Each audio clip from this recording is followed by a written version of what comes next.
साथियों, UPSC prelims 2025 में 50 दिन के करीब का समय रह गया। आप YouTube पे बहुत सारा कंटेंट देखेंगे, बहुत सारी वन शॉट सीरीज देखेंगे। स्पेशली अगर मैं इंडियन पॉलिटी की बात करूं तो काफी लोग ये कह रहे हैं कि इंडियन पॉलिटी में स्कोर करना बहुत ज्यादा आसान है।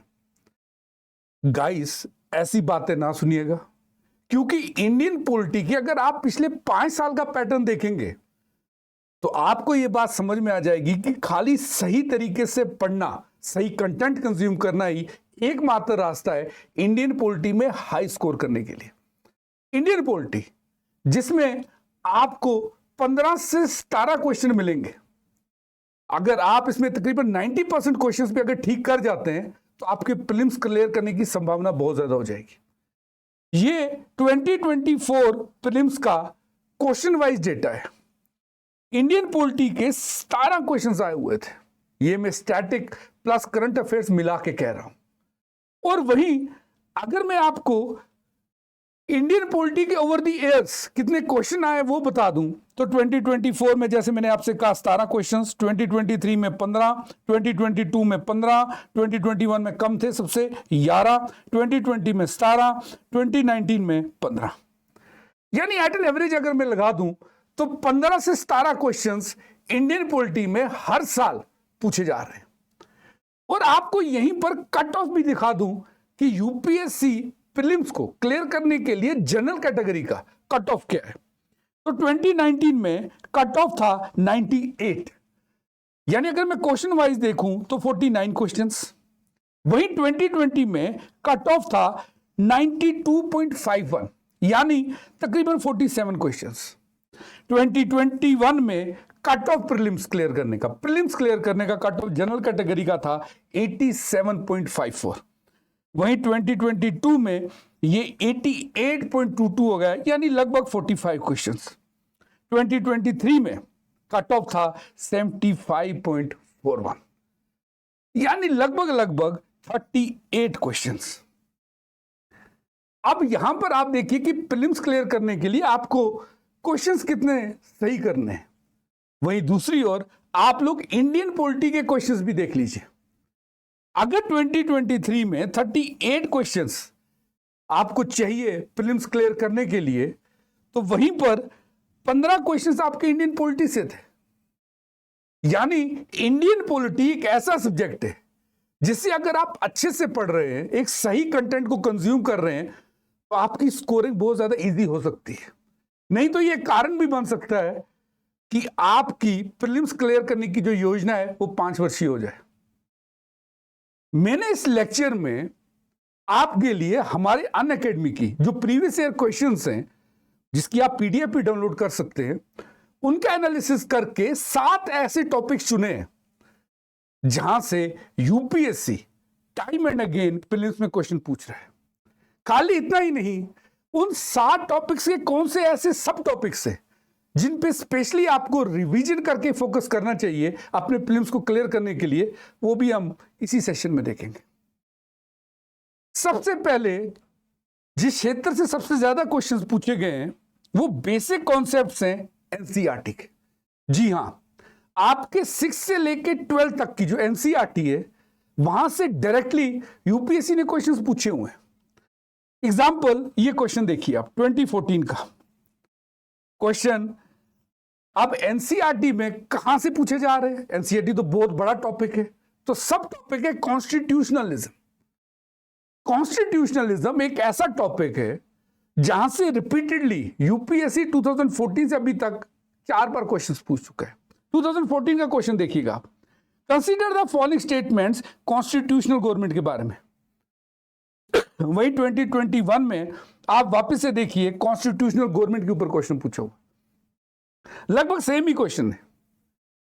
ओके, आगे बढ़ता हूं। ये देखिए 2023 में वापस से chief purpose of the constitution of the country, वापस से कॉन्स्टिट्यूशनलिज्म का क्वेश्चन है। ऑफ कोर्स आंसर इसका लिमिट होगा, जहां सरकार के पावर को लिमिट में रखा जाए और कॉन्स्टिट्यूशन देश का संविधान सुप्रीम हो, उसी को हम कॉन्स्टिट्यूशनलिज्म कहते हैं। तो जहां पर भी आपको लिमिटेड वर्ड दिखता है वो इसका आंसर होता है। 2020 में भी ये देखिए, constitutional government is defined by limited government.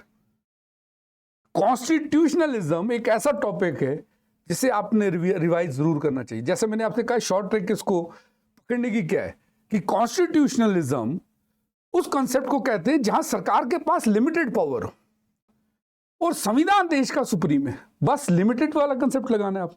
जहां पर भी आपको लिमिटेड दिखेगा, ये देखिए, government by limited by the terms of the constitution, वो कॉन्स्टिट्यूशनल गवर्नमेंट है। तो एक पहला टॉपिक जो आपने देखा, दैट इज द कॉन्स्टिट्यूशनलिज्म। आगे बढ़ने से पहले आपको बता दूं कि आप अनअकैडमी पे यूपीएससी की फ्री क्लासेस देख सकते हैं।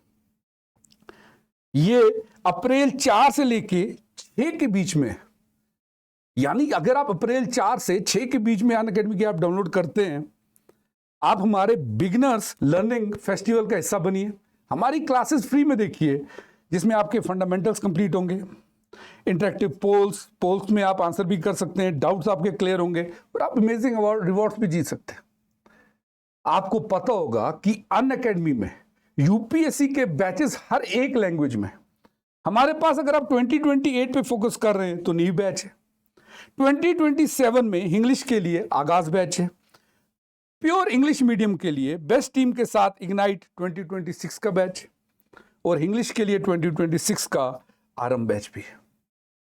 इसी के साथ साथ आपको beginners kit completely free download करने का मौका मिलेगा, जिसमें आपको प्रीलिम्स के पीवाईक्यूज टॉपिक वाइज, आपको सिलेबस, एनसीईआरटी, उसके साथ साथ करंट अफेयर्स की कंपाइलेशन बिल्कुल फ्री डाउनलोड करने का मौका मिलेगा हमारी ऐप से। अगर आप इस साल अटेम्प्ट दे रहे हैं यूपीएससी का, जीएस में तो आप स्कोर अच्छा कर लेंगे, लेकिन आपको सीसेट से डर लग रहा है, तो मधुकर सर आपके लिए लेके आए हैं सीसेट का क्रैश कोर्स 2999 रुपीज का। एडिशनल डिस्काउंट चाहिए तो आप मेरा कोड NAVI57 भी यूज कर सकते हैं, NAVI57। आगे बढ़ते हैं। अब दूसरा कॉन्सेप्ट कॉन्स्टिट्यूशनलिज्म के बाद जहां से यूपीएससी ने सबसे ज्यादा क्वेश्चंस पूछे हैं, वो है लिबर्टी। लिबर्टी पे जो क्वेश्चंस यूपीएससी ने पूछे हैं वो डायरेक्टली हमारी एनसीईआरटी से पूछे हुए हैं। ये देखिए यहां पर विच वन ऑफ 2018 का क्वेश्चन है, जहां पे रिलेशनशिप पूछा हुआ है लॉ एंड लिबर्टी के बीच में। 2019 का क्वेश्चन देखिए, मोस्ट अप्रोप्रिएट डेफिनेशन पूछी है लिबर्टी की। दोनों के दोनों चीजें आपकी डायरेक्टली एनसीईआरटी से लिए हुए हैं।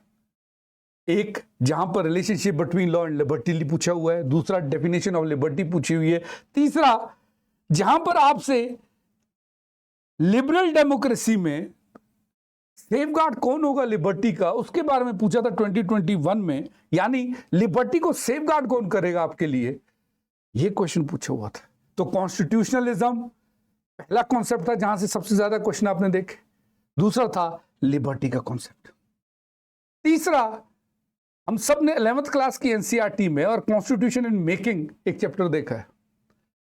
आप यकीन करेंगे कि इसी चैप्टर से एट एन एवरेज हर साल क्वेश्चन आता है।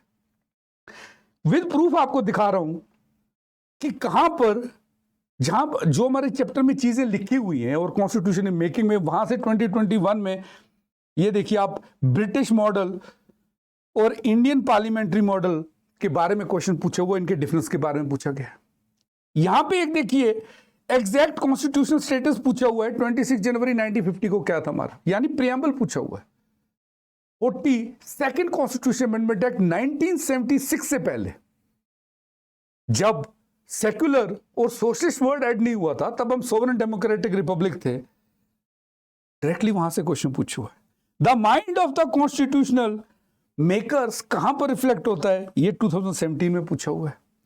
वहीं आप देखेंगे कि ये 2023 में कॉन्स्टिट्यूशनल डे के ऊपर 26 नवंबर को जो हम मनाते हैं, उसके ऊपर क्वेश्चन पूछा हुआ है। यानी तीसरा क्षेत्र जहां पे आपको सबसे ज्यादा रिवीजन करना है वो और कॉन्स्टिट्यूशन इन मेकिंग है। स्टेटस क्या था उस टाइम पे, हमारे कॉन्स्टिट्यूशन का स्टेटस क्या था, क्या क्या दिया हुआ था, प्रियम्बल थोड़ा देख लीजिएगा। इसी में आप लोग कहीं ना कहीं डेफिनेशंस पे भी ध्यान दीजिएगा। यानी बेसिक कॉन्सेप्ट्स इन एनसीईआरटी में 4 मेन क्षेत्र हैं। कॉन्स्टिट्यूशनलिज्म हो गया, लिबर्टी हो गया और कॉन्स्टिट्यूशन इन मेकिंग हो गया। इन ये वो क्षेत्र हैं जहां पर आपको सबसे ज्यादा रिवीजन की जरूरत है। उसके बाद फीचर्स ऑफ इंडियन कॉन्स्टिट्यूशन, ये वो वाला पार्ट है जहां से भी यूपीएससी तकरीबन हर साल ही क्वेश्चन पूछ रहा है। फीचर्स में कौन कौन से फीचर्स के ऊपर पूछ रहा है? जैसे पार्ट से डायरेक्टली क्वेश्चन पूछ लेगा। आपको पार्ट्स की एक ट्रिक पता होनी चाहिए। आगे आने वाले सेशंस में हम करेंगे भी ट्रिक वाइज पार्ट्स को या स्केड्यूल्स को या अमेंडमेंट्स को भी याद करेंगे। कई बार तो आर्टिकल्स के ऊपर क्वेश्चन पूछा जा रहा है, स्केड्यूल्स के ऊपर क्वेश्चन पूछा जा रहा है। जैसे 2022 का ये क्वेश्चन देखेंगे आप, it was asked about the 5th schedule. ये वापस से आजकल इंपॉर्टेंट हो गए 5th और 6th शेड्यूल, क्योंकि आपको पता ही होगा लद्दाख डिमांड कर रहा है कि उसे इंक्लूड किया जाए असम, त्रिपुरा, मेघालय, मिजोरम के साथ 6th शेड्यूल में। तो वहां पर ये बहुत ज्यादा इंपॉर्टेंट हो जाता है, यानी इस बार इस पे क्वेश्चन वापस से आ सकता है लद्दाख के करके। वहीं अगर आप देखेंगे तो ये मोस्टली क्वेश्चन जो है पार्ट्स के ऊपर पूछा गया, पार्ट 9A, पार्ट 18, पार्ट 20। 2021 का एक और क्वेश्चन देखिए, यहां पर सीधे पूछा गया है कि जो कंसंट्रेशन ऑफ वेल्थ है ये कौन सी इक्वालिटी को वॉयलेट करेगा। आपको पता होना चाहिए कि फंडामेंटल राइट्स हमारे सिविल पॉलिटिकल राइट से डील करते हैं, डीपीएसपी सोशियो इकोनॉमिक प्रिंसिपल से डील करते हैं। वहीं से क्वेश्चन है वेलफेयर स्टेट के ऊपर, 2 बार क्वेश्चन आया हुआ है। ये देखिए 2015 का क्वेश्चन है, the idea of welfare state is enshrined in. ये 2020 का क्वेश्चन देखिए, वेलफेयर स्टेट के बारे में वापस से पूछा है, रिपीटेड क्वेश्चन। यूपीएससी ने 2015 और 2020 में 2 बार पार्ट से रिलेटेड पूछा कि कौन से पार्ट में कहां पर संविधान में वेलफेयर स्टेट के बारे में दिया हुआ है। रिपीटेड क्वेश्चन है। ऐसे ही अगर आप देखेंगे तो यहां पे आर्टिकल्स के ऊपर सीधे क्वेश्चन आया हुआ है। यहां पे आप देखेंगे, यहां पर आपसे आर्टिकल 14, 28, 32 और 44 में से पूछा हुआ है कि कौन सा article unguided uncontrolled discretionary power देता है matters of application of law executive को। कौन सा आर्टिकल अनकंट्रोल्ड पावर देता है। वहीं 2019 में स्केड्यूल्स के ऊपर क्वेश्चन पूछा हुआ है, transfer of land to the tribals, यानी ट्राइबल के ऊपर जितने भी स्केड्यूल्स हैं उनके ऊपर ज्यादा क्वेश्चंस आ रहे हैं। वहीं आप लोग देखेंगे पार्ट 4 के ऊपर क्वेश्चन पूछा हुआ है। वहीं उसके बाद आप देखेंगे तो एजुकेशन के ऊपर, ये क्वेश्चन आपने बहुत सारे एग्जाम्स में देखा होगा। ये 2012 वाला क्वेश्चन कि बेरिंग ऑन एजुकेशन, किस किस में एजुकेशन के रिलेटेड प्रोविजंस दिए हुए हैं, ये आपने बहुत सारे एग्जाम्स में देखा होगा, इंक्लूडिंग स्टेट पीसीएस। वहीं अगला पॉइंट है प्रीएम्बल। मैं हमेशा कहता हूं बच्चों से कि जब भी आप इंडियन पॉलिटी की तैयारी कर रहे हैं, सबसे पहले प्रीएम्बल को बाय हार्ट याद कर लो। We the people of India, S3DR, Sovereign Social Secular Democratic Republic, and to secure its citizens, JLEF, Justice, Liberty, Equality, Fraternity, Justice, Socio-Economic, Political, Liberty of Thought, Expression, Belief, Faith, Worship, Equality of Status and Opportunity, Fraternity, Dignity, Unity, Integrity, in this Constituent Assembly, 26 November 1949. Preamble से सीधे सीधे questions पूछे जाते हैं। 2020 में question देखिए, Preamble to the Constitution of India is, Keshavananda Bharati case के बारे में पूछ रहा है कि what supreme court said in the Keshavananda Bharati case about the status of preamble. It is an integral part of the constitution but it is not enforceable. उसी के साथ साथ इकोनॉमिक जस्टिस के बारे में पूछा हुआ है, कहां पर दिया हुआ इकोनॉमिक जस्टिस का concept. Okay, which of the objectives is not embedded in the preamble. जैसे मैंने कहा, liberty of thought, expression, belief, faith, worship. Thought, expression, belief, economic liberty तो है ही नहीं। यहीं से आपको पता चल गया, क्योंकि लिबर्टी कौन सी है, thought, expression, belief, faith, worship. तो इकोनॉमिक लिबर्टी तो पार्ट ही नहीं है। इसलिए मैं हमेशा कहता हूं कि प्रीएम्बल अगर आपको बाय हार्ट याद है तो ये बोनस क्वेश्चंस बन जाते हैं आपके लिए। अगला मोस्ट इंपॉर्टेंट पार्ट, इसके बिना पॉलिटी की कहानी अधूरी रह जाती है। That is the fundamental rights. Fundamental rights में राइट टू प्रिवेसी के ऊपर देखिए क्वेश्चन पूछा हुआ है, 2024 में ही आया है। किस में इंक्लूड करेंगे इसे? आपको पता होना चाहिए life means living with choices and dignity, ये हिंट मैं आपको दे रहा हूं। और डिग्निटी के साथ जीना है तो प्रिवेसी एक इंपॉर्टेंट पार्ट है, तो खुद ही बता दीजिए कौन से इसमें है, कमेंट जरूर करिएगा। राइट टू प्रॉपर्टी के बारे में पूछा गया, स्टेटस क्या है आप, यानी 44th कॉन्स्टिट्यूशन अमेंडमेंट एक्ट 1978 के बाद राइट टू प्रॉपर्टी का स्टेटस क्या है, 2021 में ही पूछा गया। यहां पर एक और आप देखेंगे वही क्वेश्चन जो हमने देखा था कि कौन सा आर्टिकल एग्जीक्यूटिव को अनकंट्रोल्ड पावर देता है, वो वाला क्वेश्चन देखिए वापस से रिपीट है, 2021 में पूछा गया है। ये वाला क्वेश्चन देखिएगा, which article of the constitution of India safeguards one's right to marry, 2019 का क्वेश्चन है। लेकिन एक चीज बता दूं, स्टेटस अब चेंज हो गया। रिसेंटली सुप्रीम कोर्ट की एक जजमेंट आई है राइट टू मैरी के ऊपर ही, वहां पर कहा गया it is not a fundamental right. Comment करके बताइएगा कौन सी जजमेंट में कहा हुआ है। Okay, we have covered it in our polity beyond series. वहीं आप यहां पर देखेंगे अगर अनटचेबिलिटी के बारे में पूछा गया है 2020 में कि कौन सा फंडामेंटल राइट हमें ये कहता है प्रोटेक्ट करता है फ्रॉम द अनटचेबिलिटी। उसके बाद DPSP fundamental rights civil political rights हैं, तो DPSP are socio economic rights. Okay, तो यहां पर देखिए कंसंट्रेशन ऑफ वेल्थ, वापस से आप 2017 में देखेंगे डीपीएसपी के ऊपर क्वेश्चंस पूछे हुए हैं लिमिटेशन के ऊपर। ओके, वहीं पर आप देखेंगे, आपको पता होगा कि इंडिया जो सोशलिज्म का कॉन्सेप्ट फॉलो करता है, it is a Gandhian principle, we are not following the Marxism. तो यहां पर एक क्वेश्चन आया हुआ है, उसके बारे में पूछा हुआ है, सेम चीज के बारे में। डीपीएसपी पूछा हुआ है, 42nd constitution amendment act again 2017 में पूछा। उसके बाद बहुत सारी स्टेट पीसीएस में भी ये क्वेश्चन पूछा गया है, रिपीटेड क्वेश्चन है। यहां पर देखिए international peace and security included in 2014 का क्वेश्चन है, आर्टिकल 51 एक बार पढ़ लीजिएगा। फिर universal declaration of human rights,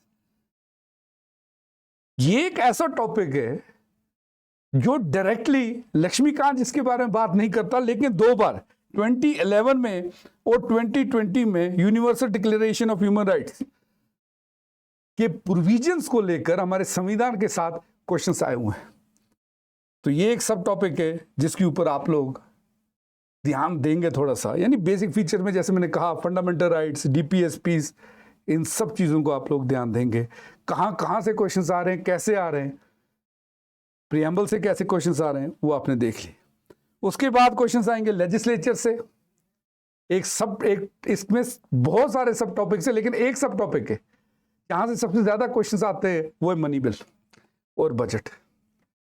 हर साल तकरीबन मनी बिल के ऊपर, इसके प्रोविजंस के ऊपर यूपीएससी क्वेश्चन पूछता है। 2015 में भी पूछा मनी बिल के ऊपर, 2018 में वापस से पूछा मनी बिल के प्रोविजंस के लेकर। उसके बाद आप देखेंगे 2013 में मनी बिल के ऊपर, राज्यसभा के और मनी बिल के बीच में क्या रिश्ता है उसके बारे में। 2011 में कंसोलिडेटेड फंड ऑफ इंडिया के बारे में पूछा। ऑफ कोर्स जब आप मनी बिल के बारे में पढ़ेंगे तो कंसोलिडेटेड फंड ऑफ इंडिया की कहानी आपको पता होनी चाहिए। यहीं पर आप देखेंगे मनी बिल, जैसे मैं पता है सबसे बेस्ट एग्जांपल बजट है, तो 2011 में आप देखिए vote and account interim budget के ऊपर पूछा। 2011 में ही यूनियन बजट की, यानी 2011 में दो क्वेश्चंस मनी बिल के बारे में पूछे बजट को लेकर। 2024 में हमने मनी बिल को लेकर क्वेश्चन देखा रिसेंटली, 2024 में यूनियन बजट को भी लेके क्वेश्चन देखा, यानी 2024 में मनी बिल और यूनियन बजट दोनों के ऊपर क्वेश्चंस आए हुए हैं। ओके, सो 2023 में finance bill and money bill को लेकर क्वेश्चन आया हुआ है, इसके डिफरेंस को लेकर क्वेश्चन आया हुआ, बहुत ज्यादा इंपॉर्टेंट है। ओके, फिर लेजिस्लेचर में स्पीकर साहब हमारे सरपंच जी, इन पे भी अक्सर क्वेश्चन आते रहे। यहां देखिए रिमूवल ऑफ स्पीकर 2024, इस बार आपको पता होगा बीच में चेयरमैन साहब के रिमूवल को लेकर भी खबरें आई हुई थी। तो इस बार जिस क्वेश्चन पे आप फोकस करेंगे वो रिमूवल ऑफ चेयरमैन होगा। यहां डिप्टी स्पीकर साहब पे क्वेश्चन आया हुआ 2022 पे। यहां पे आप देखिए 2012 में वापस से स्पीकर के ऊपर क्वेश्चन पूछा हुआ है। 2018 में हमने वापस से देखा स्पीकर साहब पे क्वेश्चन आया हुआ। स्पीकर साहब लोकसभा और लेजिस्लेटिव असेंबली दोनों के तकरीबन पावर्स एंड फंक्शंस जो है सेम है। फिर लोकसभा राज्यसभा की मोशंस बिल्स को लेकर भी क्वेश्चंस आए हुए हैं, जैसे ये 2024 का क्वेश्चन बहुत बार पूछा गया कि अगर लोकसभा और राज्यसभा है, लोकसभा डिसॉल्व हो जाता है, बिल्स का क्या होगा? जो बिल्स ऑरिजिनेट करती है लोकसभा में और राज्यसभा में, उनका क्या होगा? एक सिंपल टेबल है जिससे आप याद रखेंगे, उसी टेबल से क्वेश्चंस आए हुए। आने वाले दिनों में हम सीरीज में इसकी एक शॉर्ट ट्रिक में आपको बताऊंगा कि कैसे याद रखना है आपने, कि अगर लोकसभा डिसॉल्व हो जाए, बिल राज्यसभा में पड़ी है, राज्यसभा से बिल स्टार्ट हुई, लोकसभा डिसॉल्व हो गया, ऐसे क्वेश्चंस कैसे करने। वहीं हम लोग पार्लियामेंट ऑफ इंडिया को लेकर जो मोशन है, प्रोरोगेशन, डिसोल्यूशन, उसके ऊपर भी 2024 में ही क्वेश्चन आया हुआ है। यानी 2024 में अगर हम देखेंगे तकरीबन बिल्स एंड मोशन दोनों पे क्वेश्चन आया हुआ है। वहीं 2022 में एंटी डिफेक्शन को लेकर क्वेश्चन आया हुआ है। 2022 में आपको पता होगा, जब भी हम लोग लोकसभा राज्यसभा पढ़ते हैं, एक सब क्वेश्चन हम सब पढ़ते हैं, exclusive powers of Lok Sabha, exclusive powers of Rajya Sabha. उसके ऊपर देखिए 2022 में क्वेश्चन आया हुआ है लोकसभा के बारे में। वहीं 2017 में लोकसभा के इलेक्शंस को लेकर, ये देखिए 2020 में वही स्पेशल पावर्स के ऊपर क्वेश्चन आया हुआ है राज्यसभा और लोकसभा के बारे में। इक्वल पावर्स इनके कहां पर है? स्पेशल पावर नहीं, इक्वल पावर पूछे हैं 2020 में। ओके, यहां देखिए लोकसभा की इलेक्शन को लेकर 2017 में भी क्वेश्चन आया है। अभी वापस से आपको पता होगा J&K में चुनाव हुए, उमर अब्दुल्ला साहब J&K के चीफ मिनिस्टर बने। लेकिन आपको ये चीज बता दूं कि J&K में डीलिमिटेशन हुई थी सीट्स की, तो इसलिए डीलिमिटेशन के ऊपर भी आप लोग ध्यान देंगे, इसके ऊपर भी क्वेश्चंस आ सकते हैं। उसके बाद वो क्वेश्चन जिसके ऊपर आप सबसे ज्यादा ध्यान देंगे, आर्टिकल 368 कॉन्स्टिट्यूशनल अमेंडमेंट्स। 2013 में भी क्वेश्चन आया हुआ इसके ऊपर, लेकिन 2013 का अगर आप क्वेश्चन देखोगे वो कॉन्स्टिट्यूशन अमेंडमेंट बिल के बारे में था। 2024 में जो क्वेश्चन पूछा है वो सीधे सीधे कॉन्स्टिट्यूशनल अमेंडमेंट के आर्टिकल 368 के बारे में पूछा हुआ है, सीधे वहां से। ओके, 2022 में भी इसके ऊपर क्वेश्चन आया हुआ है बिल के ऊपर, इवन 2013 में आया हुआ है।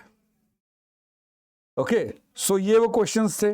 लेजिस्लेचर हो गया। अब हम एग्जीक्यूटिव में देखते हैं, स्पेशली जैसे आपको पता ही होगा कि प्रेसिडेंट को लेकर एग्जीक्यूटिव में, लेजिस्लेचर में जैसे आपने मनी बिल देखा, कॉन्स्टिट्यूशन अमेंडमेंट्स देखा, स्पीकर की पोस्ट देखी, उसके रिमूवल को लेकर देखा, इलेक्शंस को लेकर देखा।